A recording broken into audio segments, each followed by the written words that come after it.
Coming to you nearly live from the Beer to Whiskey Studios high atop Barley's Tap Room on Washington Street in downtown Greenville, South Carolina. I'm Russ Heaps, and welcome to Beer to Whiskey. And this is one of our Big John in 5 episodes where I get my good buddy here, Big John Richards, the beer whisperer up around these parts, to pick a beer, usually. That's not what we're doing now, but I've got all this memorized, so I'm going to go ahead and tell you anyway. I did sort of pick this one. You did pick this one, yes. But typically he picks a beer from one of Barley's 72 taps, and or something they've got in their cans or bottles. And we sniff them and we sip them and we talk about them and kibitz about them and learn a little bit about the brewery and also a little bit about brewing. However, these bottles actually I bought at John's place, the joint that he runs out in Duncan. Yes, Kagan Cellar. Kagan Cellar. Sometimes I forget too. I should know that, but you know, it's been a rough day today. But anyway, It has. this is something that he suggested that I taste when I was there. Geez, a couple of months Did ago, we I taste guess. it? Yeah. Okay, Oh, good. yeah. That's why I bought it. Oh, good. I don't know that we tasted it or I just bought one. I can't remember now what the deal was, because you are kind of a cheapskate. So I may have had to buy it, which was okay. But in any event, I tasted it and I really liked it. So I bought a couple bottles of it and thinking that we would do this with it at some point, and here we are. So, John, what are we doing here? Well, we're muddling through as best we can. Muddling being the operative word. Right. You're doing your best game show impression until you called yourself out. So I'm gonna go ahead and start popping tops on these because buddy's in my hand and this is what we do. And this is a beer from Sweden. Brewery, yep, that's right. Brewery called Deluxe, I hope, because as you'll come to see, I don't speak Swedish when I start talking about where they're from. Yeah. But It could be Deluxe- Dougie's, it could be Dugers, it could, we Right. don't know what it is. So Deluxe is what I've decided to go with. And I don't know, maybe I just call it that long enough that that's what sounds right in my brain Yeah. now. But in any case, Deluxe is 15. They opened in 2005 outside of Gothenburg in a town called Mjölnar or something. I think you're doing pretty good with this Yeah. Swedish thing. Right? So they were trying, just a guy who decided, he was like, how fun would it be to open a brewery? And there's just a fun story on the website, which their website is a gem. You should go check it out. About how they got started brewing and how they went from a tiny little brewery where they were all still working day jobs to moving to a new location where they thought, wow, this is 4 times more space than we're ever going to need. And now they've maxed that space out, so they're looking for another one. So Yeah. now they're in a town called Landsvetter. But all right outside of Gothenburg. Yep. So I'm going to go ahead and start pouring this thing. This is a beer called Coffee Vanilla Deluxe. And they took a 15%. Why isn't this in Swedish? Because they like people that can read their stuff when Oh, they export it, probably. okay. That's my guess anyway. I don't know. So this is a big 15%er. Holy, what? Yeah. So get ready. See this, he ambushed me with this. I don't remember it being 15%. I don't remember if you bought it or either, so that's probably an indication. But this is, oh man, so it's a big 15% Imperial Stout brewed with De Matteo coffee, which is, I think, local to them, and vanilla, and then aged in whiskey barrels. They just said they aged in wonderful whiskey barrels, so who knows? We're not sure Probably who's, from somewhere. yeah, But, we're not sure whose whiskey barrels or. Man, like I've said a few times, sometimes this doesn't come up in some of my favorite beers, but they've got 2 that come up often in my favorite beers ever, and this is one of them. This is so soft and so smooth. It's rich and it's big and it's expansive. and you know it's 15%, but this is, it's like drinking a meal and a dessert all in one. It's one of the biggest, most satisfying beers I've ever tasted. It's accessible still somehow at 15%. You don't taste any of the booze. You taste vanilla, coffee, and whiskey, and it's, oh my God, it's so good. But even at this, That's it's not a barley wine. It's not a barley wine. It's every bit of a barley wine strength, but in this case, you're really talking Imperial Stout. And You chose the glass as well. thank you. Sometimes I get something right.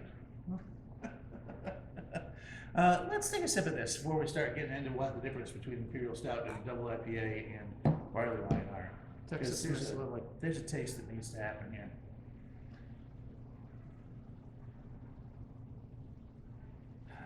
That's so good. You smell the barrel and the whiskey, some of the vanilla, coarse coffee. There's it almost tastes like root beer. I was just gonna say there's like a licoricey kind of a. Yeah, it almost tastes Maybe like it's a root beer. maybe it's a sassafras. Sassafras.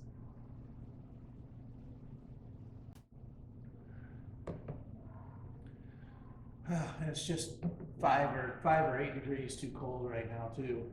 But oh man, Later, about the time our pizza shows up, there should be about perfect.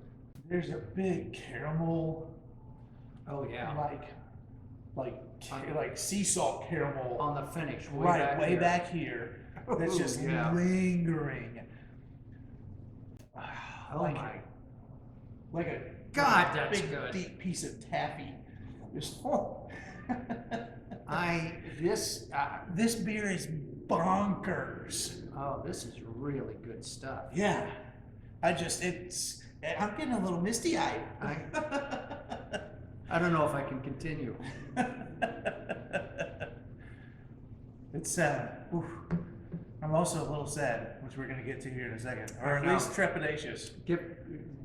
You have to give them the bad news. I will. I was looking at these bottles on the way over here, and they're imported by 12% importers out of New York, Connecticut, and I'm positive that I heard that 12% importers went out of business, and there was a whole bunch of breweries down the line that I went, oh no, we're not going to see those breweries again unless somebody else picks them up. And I picked up this thing. I was like, I'm not going to be able to do this anymore.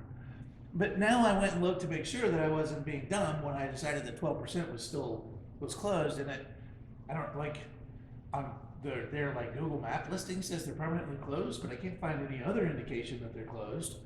So I'm hoping that I can still find Dujas beer from someone. Yeah, because they're making Fingers some of the crossed best that beers somebody around. picks it up. Right. What a remarkable thing. Everything they touch seems to just turn to gold.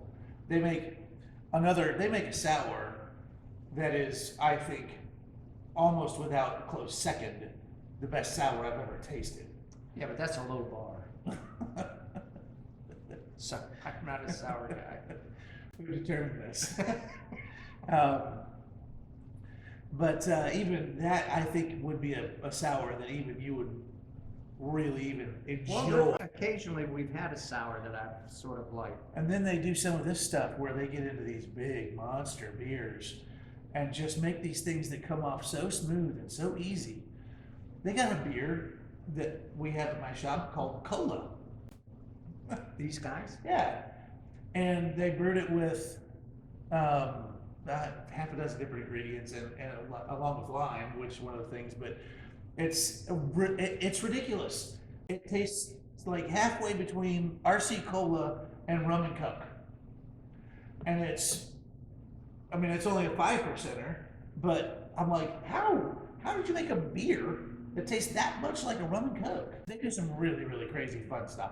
Save me a couple bottles of that. I will. No, I'm not Yeah, kidding. I I'll come will. out. I'll come out and see you next week. And those aren't $11 a bottle like these are. Is that what I paid for these? I think so. I shouldn't buy beer when I drink. I shouldn't buy wine at a wine tasting. Tell me that beer is not worth $11. It is worth $11. It is. I just forgot I paid that much for it Yeah. because not only is he a cheat, but I am too. I was that smitten with it when I had it that Yeah. I thought, Well, I'm pretty sure that the reason you picked it up was that I popped one at the bar talking about, oh, we want to taste the best stout in the house. Here you go. well, and I don't know whether it was you and Jack or you and the other gal who does some bartending for you, who also does the cash register stuff. Went out and took a picture of something that day. And I don't remember if it was this or something else. She went out and did a whole I thing. bet that's the day when I did the video for that Nitro Castile, probably. Okay, but that was the day that I bought this. Don't worry, Russ will edit this part out. No, I won't, because I'm, not only am I cheap, I'm a slacker. And that's a lot of work cutting stuff out and putting it together. Yeah. But, all right, so, Well, that said, it's going to be hard for folks, unless you live in Sweden, to visit the brewery, but take a look around. You can find Dujas most, I think, up and down the eastern seaboard, as I've seen it all kinds of places between here and Maine. And it's possible. It's not, you got to look for it, but you can find it. boy, I'm just getting chocolate and all kinds of Yeah, stuff this- now that it's sitting here. Yep. Holy cow, this is some good beer. Yeah, then you can trust it. Whatever, if it says Dujas on the top, it's probably going to knock your socks off. And with that, Let's go. cheers. Boom. See you next time.